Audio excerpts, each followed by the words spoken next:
I haven't done a what's in my camera bag video in the longest. It's been 2 years. And a lot of things changed. I asked people on Instagram if they wanted to see a what's in my camera bag video or my review on the Fuji Xe4.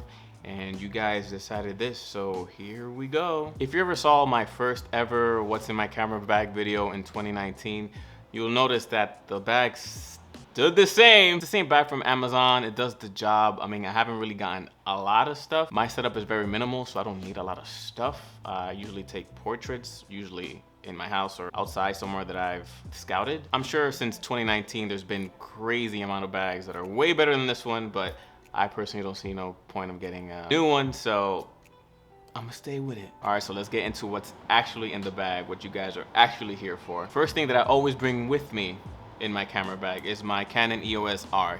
I can't show you it right now because I'm using it, but there'll be footage here somewhere. I got this camera 2 years ago for my birthday as a present for me. I got this camera like 4 or 5 months after I got the Canon EOS RP, which by the way is a great starter full frame mirrorless camera for anyone who's looking for it. Most of my client work or concept photos I shoot with this camera, especially my self-portraits. I love the handling of this camera, the image quality, and the video quality. It's perfect. I also got the battery grip for it. The battery grip obviously gives you 2 more batteries to use, but I didn't get the Canon brand because I felt like the Canon brand is too expensive. I got this other brand one, but I forgot the name. If you want to, I'll leave it in the description below or as a comment. Another camera I have in my bag is my baby.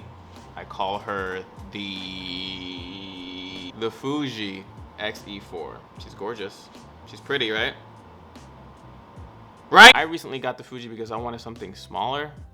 The Canon could be very heavy, especially with the battery grip. I wanted something smaller for when I want to do self-portraits outside or wanted to try a different concept with different models. One of my friends really wanted me to get into Fuji, and so far, yo, it's amazing. The Fuji simulations alone make this camera just you get these Fuji recipes, Fuji simulations online, and then you integrate them into your camera of choice, any Fuji camera you have, and you can really have some crazy aesthetically pleasing photos. If you guys want me to actually do a review on the Fuji Xe4, I would gladly do so.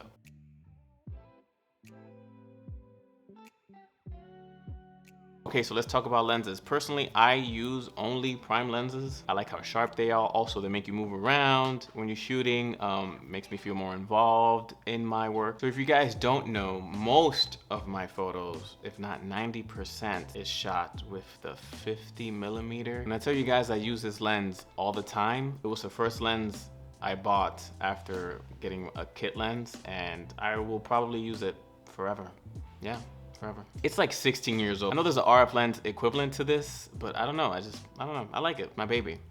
Next lens is the 35mm Sigma art lens, which is what I'm using to film this video. As you can see, it looks pretty good. I needed something wider to shoot video on, and I decided to use this. Don't hate on me, okay? I chose this. The photos that come out of this lens is really good, but the wider I get, the more I have to worry about what's in the background and stuff like that, and that's why I only use it for videos that I know that I'm just gonna stay in one spot. It's something I wanna work on because I wanna get really good at composing my shots and finding out how to use the background to get a great image instead of trying to like move things away or like crop things really in, But overall, I like it. I keep it in my bag. It's a good thing. So for my Fuji camera, I have the XF 27mm. It came with this camera when I bought it. It came as a combo. It's really sharp. It's a prime lens, so it's gotta be sharp. It's a very unique focal length. 27 doesn't, it's a little weird, but I like it. If you want to do street photography, this is the lens you should get. It's not too far in, it's not too far out. I always keep it in my bag because that's the only lens I have for this Fuji camera.